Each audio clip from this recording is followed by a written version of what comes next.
Hi everyone. It's been a year since the Trump mob tried to overthrow democracy in the US, and so I thought I'd do a review of what's happened since then in the US and give a sort of report on Joe Biden's presidency as I see it so far.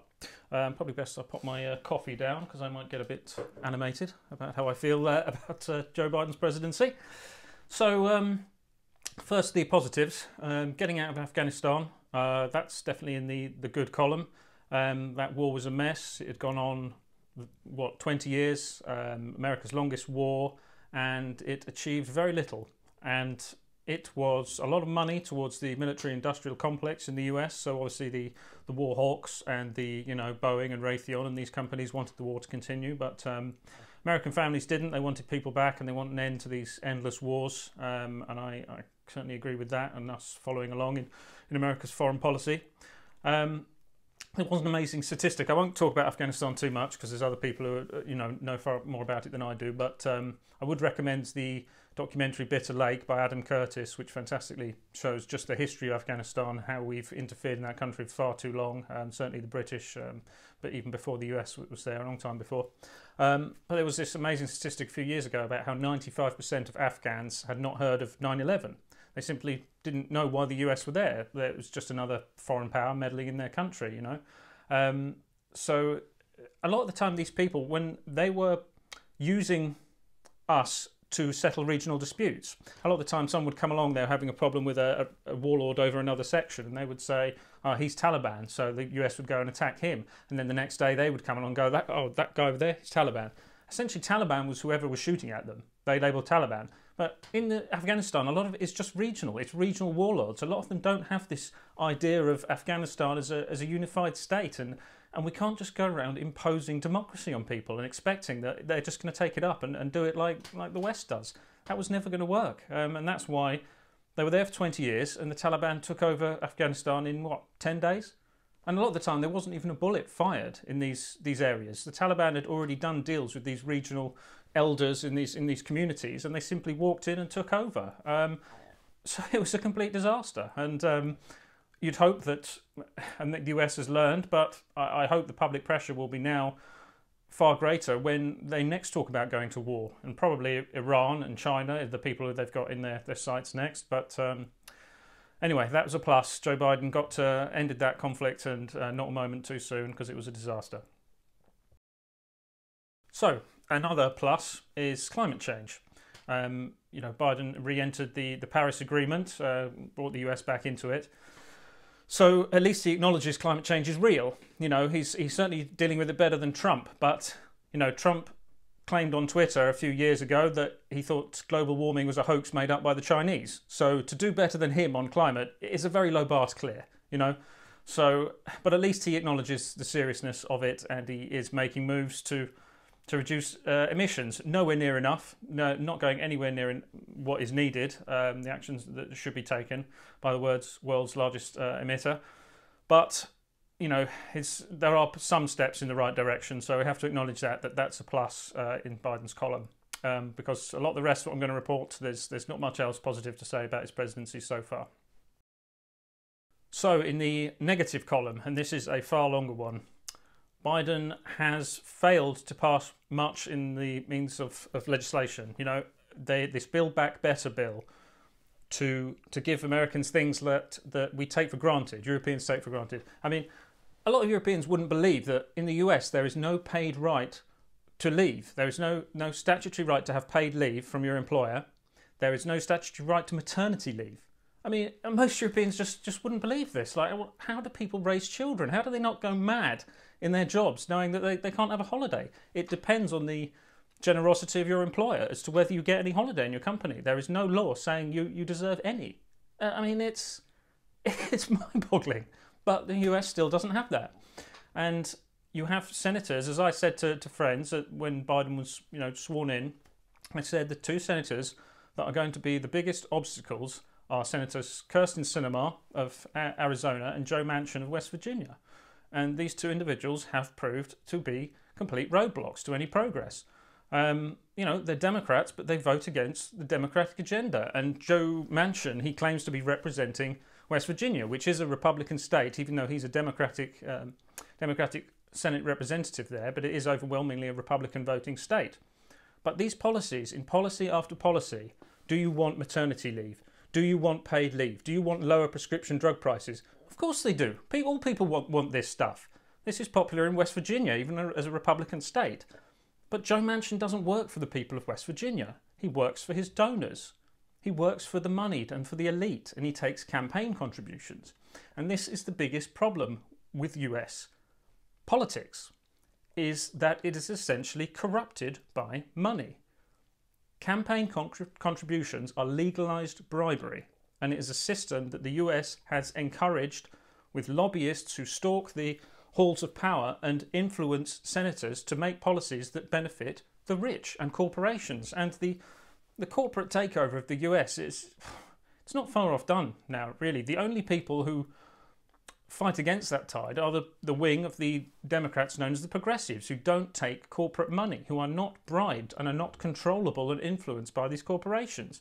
But that is a small part of the Democratic Party. The entire Republican Party and most of the Democratic Party take these campaign contributions, take millions of dollars from different industries that then influence how they vote in policies. And these policies overwhelmingly will benefit those corporations, because corporations don't want you to have holiday. Why would they? Maternity leave. Get back in the mines, get working. That's what they want. They don't want you to have that stuff. So they bribe politicians that will block these kinds of policies going through. And that's a huge problem. And thank God we have, labour movements in Europe that actually got us this stuff, and under EU law, having paid leave and paid maternity leave and things like that. Because there are politicians in this country who would like to take that away and erode that, and we have to be on the watch for that. But thank God we have it, and it's incredible that the US still doesn't. Now, one thing Trump was good at was repeating phrases so they would stick in people's minds. And, he would constantly say, the system's rigged, it's all rigged, it's crooked system. As you can see, my Trump impression has improved considerably. Trump knew the system was rigged. And it is. It's rigged in the US in the favour of the rich. And he's part of that rigging. He has benefited from it. But he's a fake populist, so he knew that these messages would be popular. And they were. And that is why Hillary Clinton lost. She, in a place where the US public is sick of the political establishment and the elite taking all the gains from society, the Democratic Party ran Hillary Clinton, who's the most establishment politician there was, up against the worst, most xenophobic, racist individual who should have been easily defeated. But the US public is sick of the political establishment, and that's why she lost. And if Joe Biden doesn't improve how he's doing so far, he will lose the next election. It seems, he said in an interview the other day, he's going to run again. I wish he wouldn't, because he's clearly lost a step. He's not, if you look at the footage of him years ago, he's an old man. I just think, no, let someone else have a go. But then who are they going to put up? I really don't know who they'd run. And the American public voted for Trump because he was an outsider. Yes, he was awful in many ways, but some people thought, well, at least he's a change, and there might be some change. Yeah, he was a change for the worst.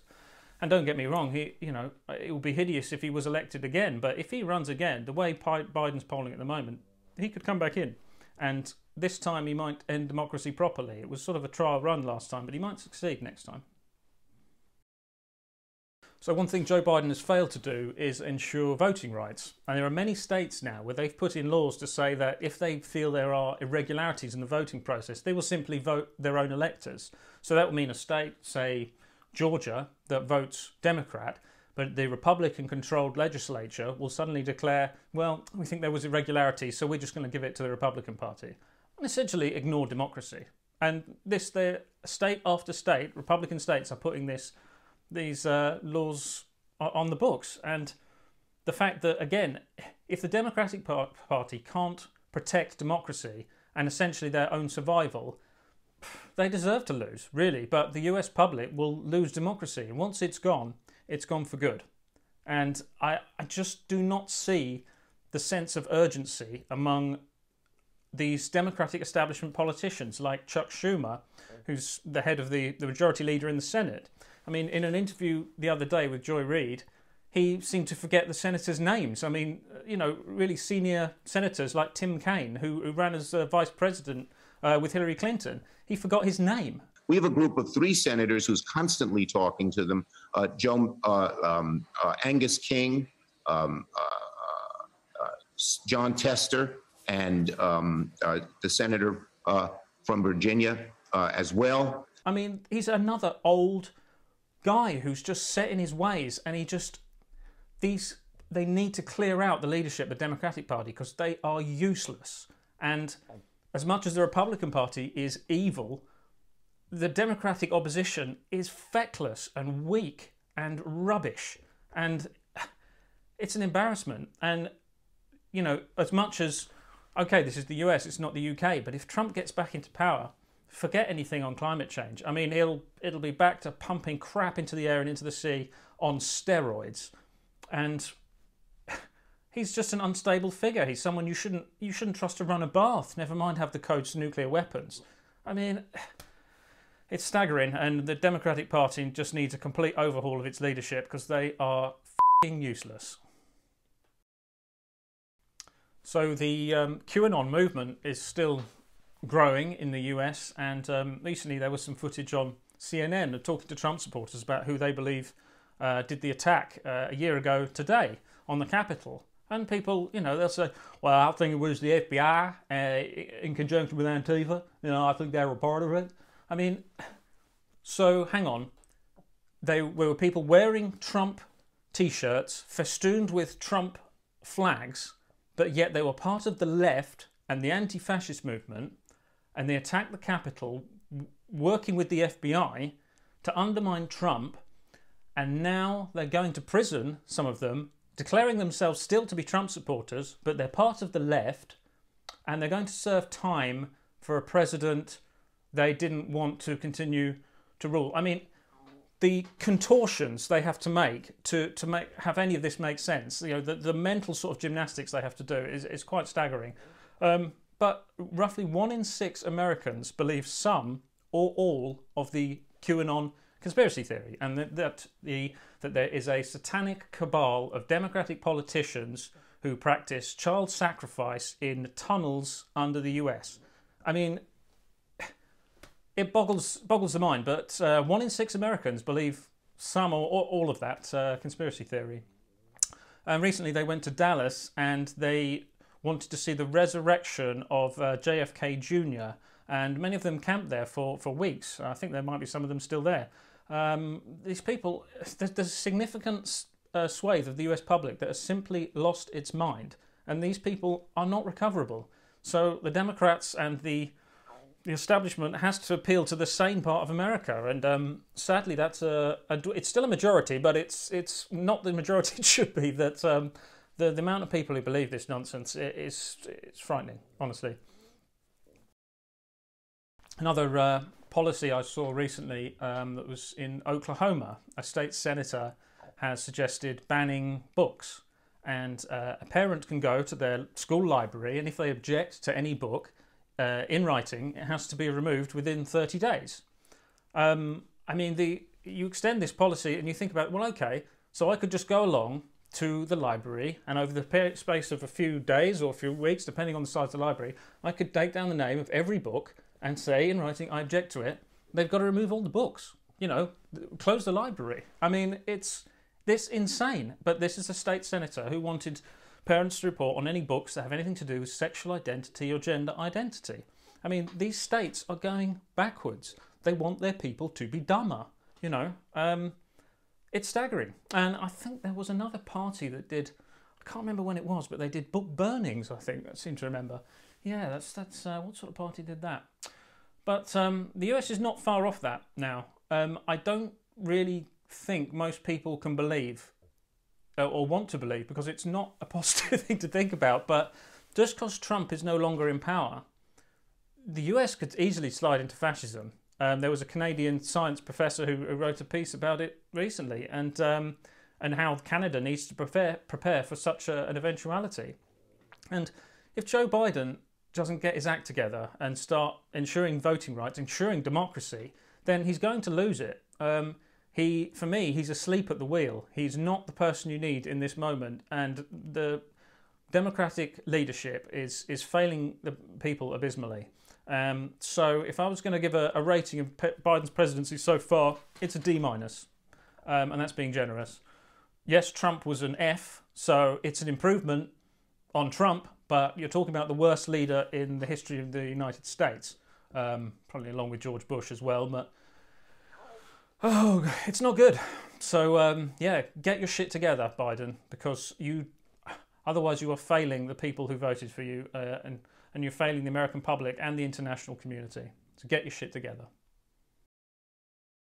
So, with that upbeat review of the US and how things are going, I hope everyone's enjoying the new year. Otherwise, it's great to see some sunshine today. That's one thing I've struggled with so much in January and February, is the lack of sunlight. And there was a piece actually in the Times the other day just about how December was one of the dullest Decembers on record. And yeah, I can certainly feel that. It's not as much the cold in winter, I don't mind. It's just the lack of sunlight, the continual grey monotone clouds. It just does my head in. So January and February in the UK are tough, I find, and I imagine a lot of you do the same. So yeah, look out for each other, reach out to people if you're feeling a bit down, try and get out, do some exercise. I find that really helps my mood, my mental health, and stick on some good music, dance around, just try and get through the next couple of months without completely losing it. So yeah, I'll leave it there. So if this was a bit downbeat assessment of where we are in the world, but I'm just saying what I feel about where the US is, and I really feel that a